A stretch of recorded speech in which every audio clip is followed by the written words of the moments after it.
ئاوڕێیان هێژام کاتتان باش مەرگی هێنری کیسینجەر لە تەمەنی 100 ساڵاندا دەرفەتی دامێ بزوتنەوەی چەکداری کورد بەسەر بکەمەوە.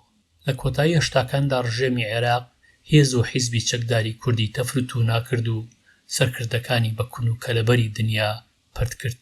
داخۆ دەبێ ئەم جەنگە درێژخایەنە بۆچی کرابێ. ئامانجی خەباتی دوور و درێژی شەڕی پارتی یەکێتی و هەموو ئەوانی دیکە لەگەڵ ڕژێمدا لە 1961ەوە تا 1991 بە ڕۆشنی دیاری نەکرابوو. لە قۆناغێکدا کورد داوای ئۆتۆنۆمی کردووە. ئەمە سیستمێکی حکومڕانی دیاریکراو نییە. پێویست بوو ناوەرۆکی سیاسی و کۆمەڵایەتی لە چێوەی عێراقدا پێبدرایە. لە 1992دا هەرێمی کوردستان دامەزرا. پەرلەمانی کوردستان بە ناوی کوردەوە داوای خۆی گۆڕی بۆ ئەوەی کوردستان ببێ بە هەرێمێک لە عێراقی فیدراڵ کە هەرگیز نەتوانرا ناوەرۆکی ئەم سیستمە حکومە فیدراڵیە بخرێتە سەر کاغەز. هەڵبەت هەش قانونێک دەسەڵاتی خێڵی سەپاندبێ و کردبێتی بە واقع پەرلەمان دەریان کردووە وەک قانونی سەرۆکایەتی هەرێم و قانونی دەستگای پاراستن. دواتر لە 2005دا دوای ڕوخانی سەدام دەستوری عێراق سیستمی حکمی عێراقی پێناسە کرد. لە میشدا دیاریکردنی دەسەڵاتی هەرێم و فیدراڵ ڕۆشن نەبوو. لە 1962دا شای ئێران فەرمان بە دەستگای هەواڵگری ساواک دەدات هاوکاری خەباتی چەکداری مستەفا بارزانی بکەن. لە 1964ەوە ئیسرائیلیش لە ترسی بەهێزبوونی عێراق بوو بە هاوپەیمانی ئێران. ئامانجی هاوپەیمانی ئێران و ئیسرائیل لە هاوکاری سەرکردایەتی چەکداردا ئاشکرا بوو، لاوازکردنی عێراق و پاراستنی بەرژەوەندی هەردووشیان. هەتا کورد لە شەڕدا بێ لەگەڵ بەغداد بەرژەوەندی ئێران لە مەترسیدا نابێ و ئیسرائیلیش دەپارێزرێ لەسەر هەڵدانی عێراقێکی بەهێز. هەروەش دەرچوو لە پەلاماری پان عەرەب دژی ئیسرائیل لە 1967دا دواتریش لە 1973دا عێراق نەیتوانی کاریگەرانە بەشداری جەنگ ببێ. لە سەدا هەشتای هێزی سەربازی عێراق سەرقاڵی کورد بوو. سەرکردایەتی پارتی خوێنی کوردی دەڕشت بۆ پارێزگاری ئیسرائیل و ئێران. نابێت ڕۆلی سۆڤێتی جاران فەرامۆش بکەم. بەرژەوەندی سۆڤێت لەو ناوچەیەدا پەرەی دەسەند. سۆڤێت زەمینەی دەسازان بۆ نزیکبوونەوەی لە ڕژێمی بەعەس. دەیویست عێراق ئارام بکات تا بتوانێت پەیوەندی درێژخایانی لەگەڵ ببەستێ. گەر سەرکەوتوو ببوایە عێراق پێگەیەکی گەلێک گرنگ بوو بۆ سۆڤێت. ئەمە شای ئێران و ئیسرائیلی نیگەران کردبوو. سۆڤێت بە گەرمی کاری بۆ ئارامی عێراق لە دوو لاوە دەکرد. لەلایەکەوە دەیویست هەموو هێزێکی عێراقی کە توانای لاوازکردنی ڕژێمی هەیە لە دەسەڵاتی بەعەسدا جێبکاتەوە. ساڵی 1972 بەرەی نیشتیمانی عێراق بە پێشڕەوی حیزبی بەعەس دامەزرا. چەند حیزبێکی ناکۆک لەگەڵ بەعەسدا بەشدار بوون تێیدا. لەوانش حیزبی شوعی لیژنەی مەرکەزی سەر بە سۆڤێت کە بنکەی لە نێو خەڵکدا بەهێز بوو. ئەمەش سەرکەوتن بوو بۆ بەعەس. حیزبی شوعی کە هەمیشە لە نێو خەڵکدا لە بەعەس بەهێزتر بوو ئێستا دەستەمۆیە. لەمەش گرنگتر بەعەس دەستی ئاوەڵا بوو بۆ سەرکوتکردنی باڵی قیادەی مەرکەزی حیزبی شوعی عێراق کە دروشمە ڕوخانی ڕژێم بوو. بەعەس بێڕەحمانە لە ناوی بردن. پارتی بە فشاری دەرەشی بە تایبەت ئێران و ئیسرائیل بەشداری بەرەی نیشتیمانی نەکرد. هەڵبەت پارتی 2 ساڵ بوو لە 1970ەوە بەپێی قانونی ئۆتۆنۆمی بەشێک بوو لە دەسەڵاتی بەعەس. لە لای دووەمەوە سۆڤێت کاری لەسەر نزیکبوونەوەی حکوومەتی بەعەس و سەرکردایەتی بارزانی دەکرد. نزیکبوونەوەی سۆڤێت لە عێراق و کۆششی دامەزراندنی حکوومەتی نیشتیمانی لە بەغداد هەندەری یەکەمی پێکێنانی هاوپەیمانی ئێران، ئیسرائیل و ئەمریکا بوو لە دژی عێراق و بۆ هاوکاری بارزانی. شای ئێران تەواو نیگەران بوو لە پەرەسەندنی هەژمونی سۆڤێت لە خۆرهەڵاتی نێوەند و داوای هاوکاری لە ئەمریکا کرد. لەوە دەترسا عێراق بەرەو بەهێزی بچێت. لە 1972دا عێراق نەوتی خۆماڵی کرد، سەرچاوەی دەرامەتێکی زۆر بوو بە تایبەت دوای بەرزبوونەوەی بەهای نەوت. لە سۆڤێت نزیک بۆەوە دەرفەتی هاوکاری ئابووری و تەکنیشی و نوێکردنەوەی چەکی بۆ ئاوەڵا بوو.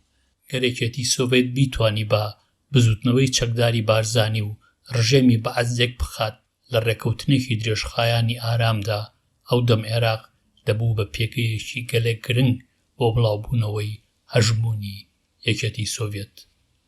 شاهانای بۆ ئەمریکا برد. داوای دەکرد هەژمونی سۆڤێت لە ناوچەکەدا تێک پشکێنرێ و عێراق لاواز بکرێ. ئەمریکاش نیگەران بوو لەوەی کە پارتنەرەکانی ئێران و ئیسرائیل لە مەترسیدان. لەو ڕۆ ئەمریکا هاوکاری بەرزانی نەکردووە، بەڵکو ئێرانی لە داڕمان پاراستووە. ئەمریکا درنگ هاتە ڕێزی هاوپەیمانی دژ بە عێراق. لە نێوەندی 1960ەکانەوە بڕیاردرابوو دەستوەر نەدەن لە کاروباری ناوخۆی عێراق. لە 1968دا کە ڕژێمی بەعس بە کودێتا حکمیان گرتە دەست، ئەم سیاسەتەی ئەمریکا لەق بوو کە تەمەنی حکومڕانی بە ئاستەم 2 ساڵ بوو. لە 1970دا بەعس لەگەڵ کووردا لەسەر ئۆتۆنۆمی ڕێککەوت، بەڵام جێبەجێکردنی پرۆگرامەکە بۆ ساڵی 1974 دواخرا. بەعس ئەو 4 ساڵەی پێویست بوو بۆ قایمکردنی پێگەی ناوخۆ و نێودەوڵەتی خۆی. هەرواش بوو لە دێسەمبەری 1970دا عێراق پەیمانی چەککڕینی لەگەڵ سۆڤێت واژوو کرد و دواتر لە ئەیپریلی 1972دا پەیماننامەی دۆستایەتی هەمەلایەن. پارتیش نیەتی ئاشتی نەبوو. ئێران، ئیسرائیل و ئەمریکا سەرکردایەتی بارزانیان ئامادە دەکرد بۆ شەڕی 1974 لەگەڵ بەغداد. ئەمریکا نزیک بوونەوەی عێراق و سۆڤێتی مەترسیزانی و براریدا هاوکاری کورد بکات بۆ لەقکردنی ڕژەمی بەغداد. لە ئۆگەستی 1972 بۆ 1974 ئیدارەی نیکسن بەردەوام لەگەڵ ئێران، ئیسرائیل و سەرکردایەتی بەرزانیدا کۆ دەبەوە بە ئامانجی ئامادەکردنی کورد بۆ جەنگی چاوەنوارکراوی لەگەڵ عێراقدا. لە 1974دا شەڕی کورد و عێراق دەستی پێکردەوە. بارزانی دەگاتە تاران و لەگەڵ شای ئێران و کارمەندانی CIA کۆ دەبێتەوە. ئەمریکا هاوکار دەبێت 900,000 پاوەند چەکی سۆڤێت دەدا بە کورد و بڕی 1 ملیارد دۆلار تەرخان دەکات بۆ ئەوەی کە ناوی ناوە کاروباری ئاوارە بوون. ئەو ناوەی لێنرابوو تا دژوار نەبێت دەنا هاوکاری ڕاستەوخۆ بوو بۆ سەرکردایەتی بزوتنەوەی چەکدار. گفتوگۆی چڕ لە نێوخۆی ئیدارەی ئەمریکیدا دەکرێت لەسەر جۆر و ئامانجی ئەم پەیوەندیە. لە ئەنجامدا ئەمریکا 3 خاڵ لە بەرچاو دەگرێت. یەکەم، ئەمریکا هاوکاری کورد دەکات تا بنەمایەکی باشی هەبێ بۆ بەدەستخستنی مافی لەلایەن حکوومەتی بەغدادەوە. دووەم، کورد حکوومەتی ئێستای عێراق سەرقاڵ دەکات، لە هەندێک جێی دیکەدا دەڵێن هەراسان دەکات یان نائارام دەکات. سێ، عێراق بۆ هەمیشە دابەش نەکرێ چونکە ناوچەیەکی کوردی سەربەخۆ لە ڕووی ئابووریەوە کاریگەر نابێ و ئەمریکا و ئێران لە بەرژەوەندیان نییە دەرک لە پەیوەندی دۆستایەتی لەگەڵ عێراقێکی ژێر سەرکردایەتی میانڕەودا دابخەن. هەرچەندە ئەمریکا و ئیسرائیل نیان دەویست بزوتنەوەی چەکداری کورد شەڕ ڕابگرێ لە بەرژەوەندیان بوو عێراق سەرقاڵ بێ یا عێراق هەراسان بێ یا عێراق نائارام بێ، بەڵام پێدەچێ شای ئێران ئامانجی استراتیژی خۆی پێکابێ و ئیدی کاری بەسەرێشەی کوردەوە نەمابێ. ڕەنگە لە وەشتر ساوێکە خەباتی کوردی باشوور کاریگەر بێ لە هەڵسانەوەی کوردی ڕۆژهەڵات و نائارامی ئێران. لە 18 فەبریوەری 1975دا لە زیوریخ لە سویسرا شای ئێران لەگەڵ هێنری کیسنجەر ڕاوێژکاری ئاسایشی نیشتیمانی سەرک کۆماری ئەمریکا نیکسن کۆ دەبێتەوە و پێی دەڵێ کورد تێکشکاون و لە کۆبوونەوەی ئۆپیکدا لە جەزایر ئەم واتە شای ئێران لەگەڵ سەدامدا کۆ دەبێتەوە. کیسنجەر لە بیرەوەری 1999دا دەنووسێ کە دژی پێشنیاری شای ئێران دواوە و وەبیری هێناوەتەوە کە داڕمانی بزوتنەوەی کورد تەواوی ناوچەکە نائارام دەکات. ڕێکەوتنامەی جەزایر لە نێوان عێراق و ئێراندا واتە لە نێوان شاو و سەدامدا لە جەزایر بەناوبژی سەرک کۆمار هەواری بۆ مدیان بەسرا بەندێکی گرنگی دیاریکردنی سنووری ئەو دوو وڵاتەیە بەپێی پرۆتۆکۆڵی قوستەنتەنیەی 1913 و کۆنووسی کۆبوونەوەکانی لە 1914دا نەک ئەوی لە 1937دا بەریتانیا واژووی کردبوو لە بەرژەوەندی عێراق. ئەمەش لە بەرژەوەندی ئێران دەشکایەوە. لە بەرامبەردا شای ئێران قایل بوو بە کشانەوەی هاوکاری لە بزوتنەوەی چەکداری مستەفا بارزانی. هەرکە ڕێکەوتنامەکە واژووکرا چەکدانرا و میدیای ئێران لە زاری سەرۆشی پارتیەوە نووسی کاری من تەواو بوو. دایان هەزار کورد ئاوارە بوون و دوورخرانەوە. ئیدی کورد هەرگیز خۆی نەگرتەوە. دوای تێکشکان باس کوردستانی کاول کرد و سەدان هەزار کوردی کوشت بە جەنەساید جەنگ و هەڵواسین. هەزاران گوندیشی خاپوور کرد و دانیشتوانی خستە کۆمەڵگەی زۆرە ملیەوە. دەبوو هەر ئەو دەم هەموو سەرکردایەتی بزوتنەوەی چەکدار لە بەردەم دادگای مێژوودا لە قەفەزی تاوان بە ئاخنرایە، نەک دواتر وەک سەرکردە بگەڕێنەوە.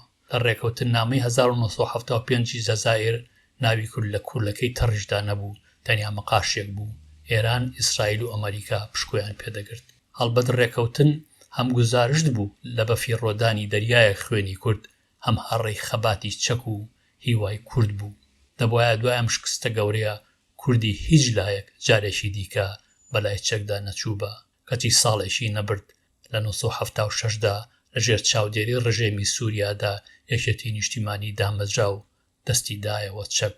ئەم جارەیان کورد بوو بە بەشێک لە کێشەی بەحسی عێراق و سووریا، ئەمیش نزیکەی دەیەشی دواتر و پاش دەریایەکی دیکە لە خوێنی کورد بە هەمان دەردی بزوتنەوەی چەکداری مستەفا بارزانی چوو. لە بەشی دووهەمی ئەم توێژینەوەیەدا بە بەڵگەنامە ئەو چەمکانە پڕشاز دەکەمەوە کە لەم بەشەدا هاتوون. من سوپاسیەوە دەکەم کە لەم بەشەدا هاوڕێم بوون، هەتاکو بەشێکی دیکە ئارام و کامەران بن. لەگەڵ ڕێز و خۆشەویستی، ڕێبوار فەتاح.